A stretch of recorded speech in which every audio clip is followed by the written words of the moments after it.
और फिर से मुझे लगता है हाथी के शुरुआत और यहाँ पर पंच किया है महफूज पर जाकर उस समय भी हमको पता एक्शन गोल की दिशा में और फिगर उसके पीछे जो रन आसानी से प्राप्त करते जहाँ हैं। पे लंबे समय से महाराज समाजवादी पार्टी काफी संघर्ष करते हुए जो विधायक हैं, जो सांसद है, वो जीतते रहे, तो निश्चित रूप से चुनौती तो थी हमारे लिए।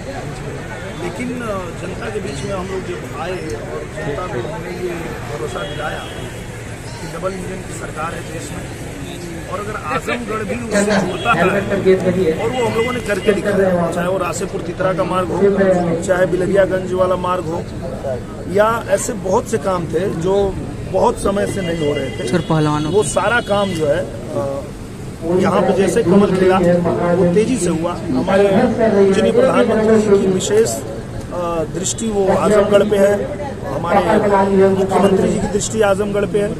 अभी आप लोगों के बीच में कुछ दिन पहले ही आए थे हमारे गृह मंत्री जी, उन्होंने भी आजमगढ़ को बड़ी सौगात दिया।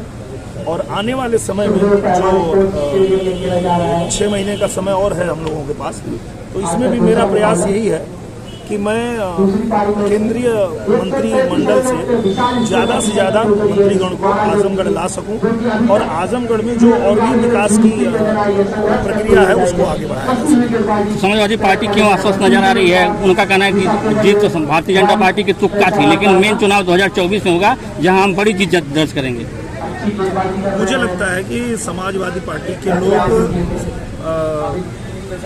उपचुनाव में देख चुके हैं कि जनता का मन कैसा है और जनता क्या चाहती है, क्योंकि मौका दिया था समाजवादी पार्टी को, ऐसा नहीं है कि उनको मौका नहीं मिला था। और सीधे सीधे उनके राष्ट्रीय अध्यक्ष को मौका दिया था आजमगढ़ ने कि आप हमारे सांसद बनिए और आप आजमगढ़ का विकास करिए। पर मैं खेद के साथ बताना चाहूँगा कि जो विकास के लिए यहाँ पे एक मीटिंग होती है, वो एक मीटिंग तक नहीं कर पाए 3 साल में कि क्या विकास हुआ, जो कार्य आया था वो कितना हुआ, कितना बाकी रहा। और हम लोग अभी 6 महीने के अंदर वो 3 मीटिंग कर लिए कि कितना काम हुआ, कितना बाकी है और इसको कैसे तेजी से आगे बढ़ाया जाए। तो ये चीज़ जनता देख रही है कि आप राष्ट्रीय अध्यक्ष थे और आपको आजमगढ़ ने मौका दिया था, तो आपने क्या किया। तो जब आप नहीं कुछ कर पाए तो आपसे नीचे अगर आपका कोई नेता यहाँ आएगा तो क्या कर लेगा, ये जानना चाहती है आजमगढ़ की जनता। अच्छा, जंतर मंतर में जो पहलवान लोग धरने बैठे थे उनको हटा दिया गया है, लेकिन अभी भी मांग उनकी ब्रजभूषण फंड गिरफ्तारी की है, तो कहीं भाजपा के लिए माइनस पॉइंट नहीं हो रहा है कि ये कुछ टूल किट का काम कर रहा है पहलवान गैंग? नहीं, मुझे लगता है कि उनकी जो मांग थी, उनके ऊपर जो आरोप लगाया गया उस पर अब ये फैसला कोर्ट से आएगा कि उनको गिरफ्तार करना है कि उनको बरी करना है। अब तो उसका इंतजार कर लेना चाहिए पहलवानों को भी और हम सबको भी, पूरे देश को भी, कि अगर कोई व्यक्ति किसी के ऊपर आरोप लगाता है तो जब तक आरोप तय नहीं होगा तब तक आपके कहने से गिरफ्तारी नहीं होगी। आप ठीक है, आपने देश के लिए बहुत अच्छा किया है, उसका हम सम्मान करते हैं, पर आपने अगर किसी पे आरोप लगाया है तो वो कोर्ट तय करेगा कि उनको गिरफ्तार करना है, वो गिल्टी है या नहीं। अखिलेश जी ने आज ट्वीट किया है, वहाँ कन्नौज के सांसद सुब्रत पाठक हैं, उनकी पुलिसकर्मियों से मारपीट हुई है, FIR दर्ज है, पूछ रहे हैं गिरफ्तारी कब होगी, बुलडोजर कब चलेगा? बिल्कुल, अगर कोई भी व्यक्ति देश में कोई भी गुनाह करता है और उसके ऊपर FIR दर्ज होता है तो उसकी छानबीन होगी, उसकी जांच होगी और जो गिल्टी पाएगा उसको सजा होगी। गोरखपुर के लिए अखिलेश जी कह रहे हैं कि बाबा तो गोरखपुर नहीं संभाल रहा है, यूपी क्या संभालेंगे? ठीक है, देखिए अब अखिलेश यादव जी के पास कुछ बचा नहीं है।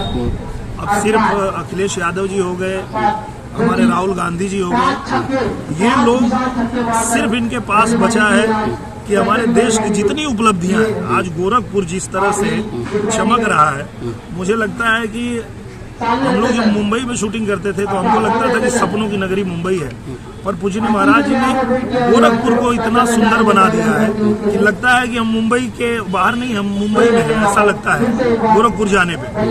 तो ऐसी उपलब्धियों को विरोध करना, उसके विषय में गलत बोलना, यही उनके पास बचा है, क्योंकि काम तो उनको मौका मिला था तो किए नहीं, अब सिर्फ विरोध कर रहे हैं।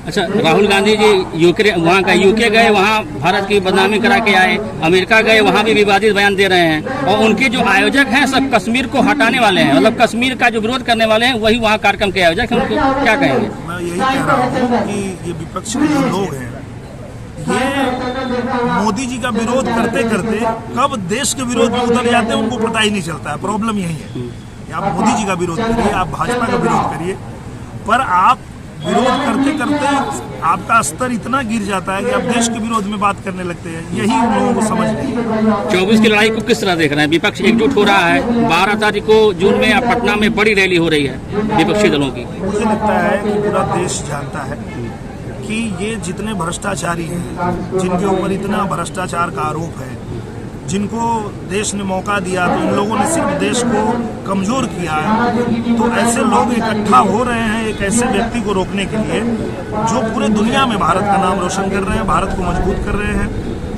ये राजनीति जो होती है वो वर्चस्व के लिए होती है, जहाँ तक मुझे समझ आता है। कोई चाहता है कि उसके दल का वर्चस्व हो जाए, उसके जाति का वर्चस्व हो जाए। एकमात्र हमारे प्रधानमंत्री जी हैं जिन्होंने पूरे देश के वर्चस्व के लिए काम किया है कि आप हिंदुस्तानी हैं, आप दुनिया में कहीं जाइए तो आपका नाम सुनते ही कि आप हिंदुस्तान से आए हैं, लोग आपको गर्व से सलूट करेंगे। ऐसा काम कर रहे हैं प्रधानमंत्री जी, और उनको रोकने के लिए अगर ये लोग इकट्ठा होते हैं तो मुझे नहीं लगता कि ये लोग इकट्ठा होकर कुछ भी कर पाएंगे। पूरा देश जानता है कि प्रधानमंत्री जी के नेतृत्व में ये देश मजबूत हुआ है और आगे भी मजबूत होगा, क्योंकि प्रधानमंत्री जी की जो प्लानिंग संकल्प से लेकर सिद्धि तक आने वाले 25 सालों में हमारा देश पूरी तरह से विकसित देश बन जाए, इस दिशा में काम कर रहे हैं। तो मुझे लगता है कि पूरा देश हमारे प्रधानमंत्री जी को फिर से सपोर्ट करेगा। Thank you.